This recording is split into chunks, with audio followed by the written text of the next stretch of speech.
बहुत समय पहले की बात है। एक राज्य में एक राजा हुआ करता था। उसके पास अपार धन संपत्ति थी। किसी चीज की कोई कमी नहीं थी। राजा अपनी प्रजा की हर सुख सुविधा का ध्यान रखा करता था। राजा का बौद्ध धर्म के प्रति भी बड़ा रुझान था। वो अक्सर राज्य में आए हुए भिक्षुओं की सेवा किया करता था। उनके खाने पीने से लेकर सब चीज किया करता था। यहाँ तक कि राजा ने अपने ही राज्य में भिक्षुओं के लिए कई आश्रम तैयार किए थे, ताकि अगर कोई भी भिक्षु या महात्मा लोग आए तो वो वहां पर रुक सके। सभी राजा के इस काम से काफी प्रसन्न थे। जो भी भिक्षु आते वो राजा के इन कार्यों की प्रशंसा करते। राजा ने आज तक कई भिखारियों, गरीबों, फकीरों और भिक्षुओं की सेवाएं करी थी। वो स्वयं के इस काम पर बहुत ही गर्व महसूस करता था। एक बार राजा के राज्य में एक बहुत ही ज्ञानी महात्मा पहुंचते हैं। वो एक प्रख्यात महात्मा थे। दूर दूर तक उनकी प्रसिद्धि फैली हुई थी। वो एक यात्रा से लौट रहे थे। मार्ग में उस राज्य में बने आश्रम को देख वो अन्य भिक्षुओं के पास रुक जाते हैं। इतने बड़े महात्मा को देखकर सभी भिक्षु बहुत ही प्रसन्न हो जाते हैं, उनका स्वागत करते हैं और उनकी सेवा में लग जाते हैं।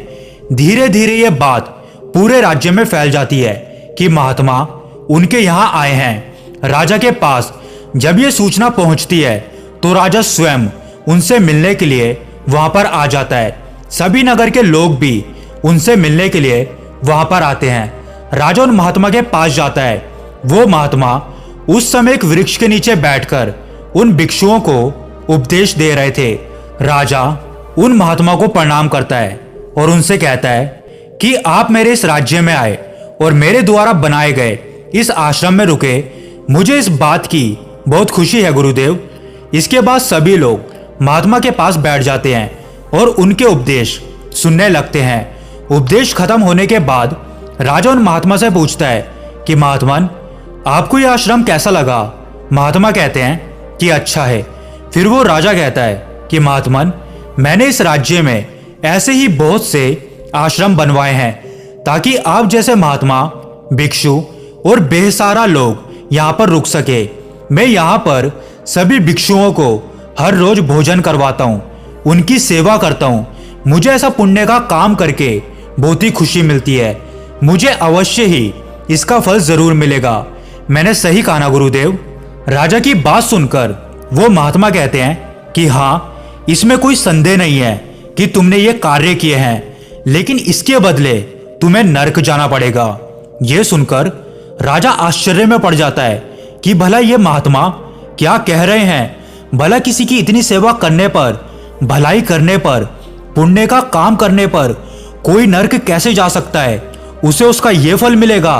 राजा को इस बात को सुनकर बहुत ही हैरानी होती है, क्योंकि आज से पहले सभी ने उसकी प्रशंसा करी थी। आज पहली बार किसी ने ऐसा कहा था।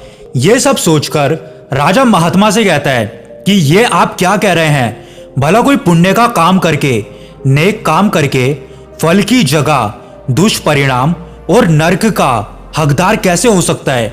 यह सुनकर वो महात्मा कहते हैं कि हाँ, ऐसा होता है। राजा कहता है, लेकिन वो कैसे गुरुदेव?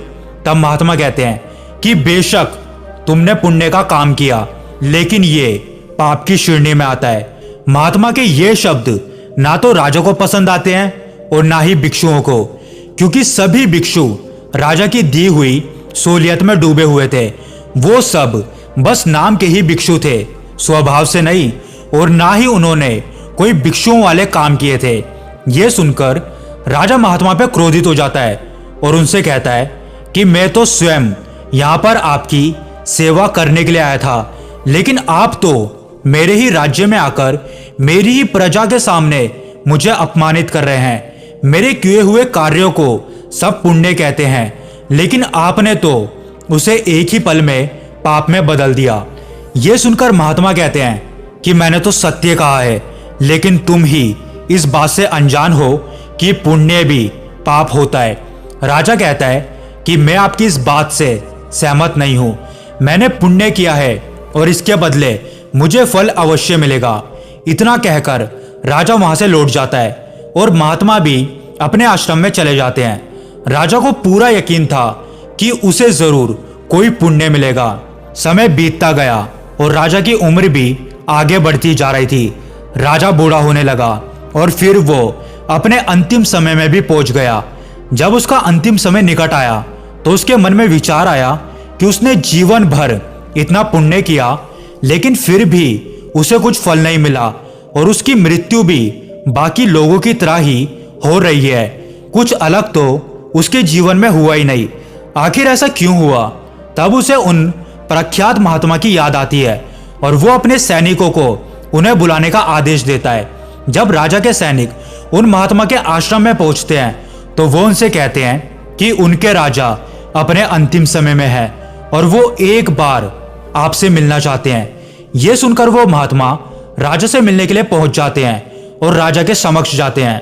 राजा महात्मा को प्रणाम करता है और सबसे पहले उस दिन के किए हुए दुर्व्यवहार के लिए उनसे क्षमा मांगता है। राजा कहता है कि महात्मन, मैंने जो कुछ भी कहा उसके लिए आप मुझे क्षमा करें। महात्मा कहते हैं कि वो बात तो उसी समय खत्म हो गई थी। राजा महात्मा के सामने अपने मन की बात रखता है और उनसे कहता है कि महात्मन, मैंने जीवन भर पुण्य के काम किए, लेकिन फिर भी मुझे सब लोगों की तरह सामान्य ही मृत्यु मिल रही है। ऐसा क्यों महात्मन? क्या मुझे मेरे जीवन में किए गए पुण्यों का फल कभी नहीं मिलेगा? यह सुनकर महात्मा कहते हैं कि मृत्यु तो निश्चित है, यह सभी को आनी है। और रही बात आपके पुण्यों की, तो आपने पुण्य किया ही कहाँ? यह सुनकर राजा कहता है कि महात्मन, आज तक जो मैंने किया, दान, पुण्य, ये आश्रम, क्या ये सब व्यर्थ था? ये सब पुण्य नहीं है? क्या इन सब के बदले मुझे कोई पुण्य नहीं मिलेगा? ये सुनकर महात्मा मुस्कुराने लगते हैं और उस राजा से कहते हैं कि नहीं, तुम्हारी दृष्टि में तुमने ये आश्रम बनाया, गरीबों, भिक्षुओं, फकीरों, सबको रहने के लिए जगह दी, उन्हें भोजन दिया, सब पुण्य किया, लेकिन ऐसा नहीं है, क्योंकि भले ही तुमने ये सब किया, ये एक अच्छे कर्म भी हैं, लेकिन तुमने इन सबको गिनकर, स्वयं की तारीफ करके, सबको दिखाकर कि तुमने क्या क्या किया है, तुमने अपने सभी पुण्यों को पाप में बदल दिया। पुण्य तो तब होता है जब कोई व्यक्ति नेकी करे और उसे जताए नहीं, लेकिन तुमने तो सबको जता दिया कि तुमने क्या क्या किया है। तुम सबको ये दिखाना चाहते थे कि तुम दूसरों की सेवा करते हो। तुमने सब तो किया, लेकिन उसे जता भी दिया, स्वयं की बड़ाई करी और ये सब पाप की श्रेणी में आ गया। तुम्हारा पुण्य कहीं बचा ही नहीं। ये सुनकर राजा को एहसास होता है कि उसने जीवन भर बस पुण्य पाने की मनसा से ये सब कुछ किया था। फिर राजा महात्मा से कहता है कि आपने सही कहा गुरुदेव, यही सत्य है, लेकिन मैंने इसे जानने में बहुत देरी कर दी। तब महात्मा उसे समझाते हैं कि जीवन में कोई भी कार्य करो, अच्छे कर्म करो, लेकिन अपने मन में कोई स्वार्थ ना रखो।